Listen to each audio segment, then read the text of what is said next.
आज खूप दिवसांनी खरं तर माझं शिर्डीला येणं झालं आणि त्या निमित्ताने बाबांचं दर्शन घेतलं। आपल्या देशातल्या सगळ्यांना सुखी ठेव, समाधानी ठेव याची प्रार्थना केली।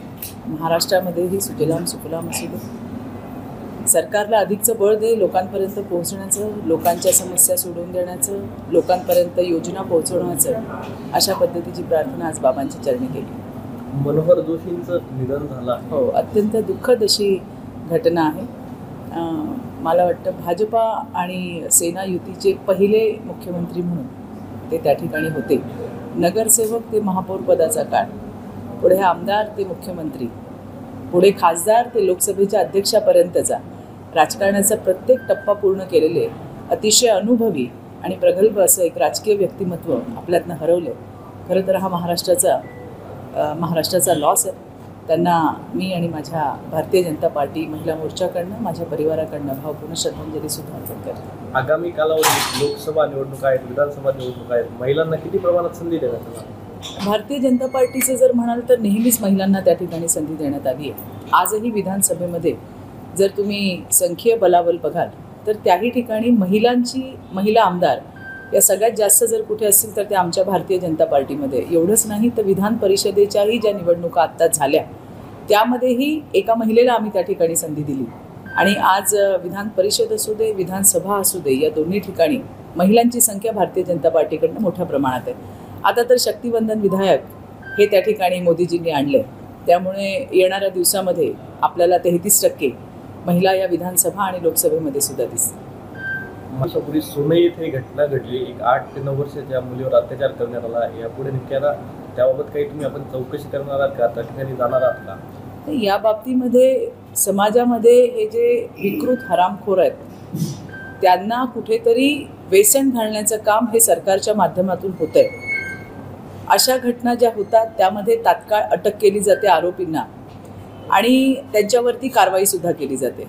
आत्ताच जे मोदीजींनी बिल पारित केलं आहे त्यामध्ये पॉक्सोसारख्या केसेसमध्ये त्या आरोपीला थेट देहदंडाची शिक्षा, मृत्यूदंडाची शिक्षा ठोठावण्यात आलेली आहे। याच्यापुढे तारीख पे तारीख चालणार नाही आहे। लवकरात लवकर न्यायदानाची प्रक्रिया ही त्या कायद्यांच्या माध्यमातून होणार आहे आणि त्यामुळे मला विश्वास आहे की हे जे विकृत हरामखोर जे आपल्याला समाजामध्ये फिरताना दिसत आहेत त्यांना नक्कीच या कायद्यांनी वेसण घातली जाईल आणि अशा घटना होऊ नयेत याच्यासाठी सरकारसुद्धा फार आपण त्याला म्हणू की तत्पर असतं।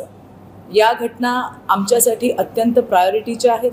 महिलांची सुरक्षा, महिलांची सक्षमता केंद्र सरकार असू दे किंवा राज्य सरकार असू दे, टॉप प्रायोरिटी या सगळ्या विषयांना दिलेली जाते आणि त्यामुळेच पोलीस दलालाही गृहमंत्री आणि राज्याचे उपमुख्यमंत्री देवेंद्रजी यांच्या सक्त सूचना आहेत की या बाबत हयगय जर झाली तर पोलिसांवरही कारवाई होईल।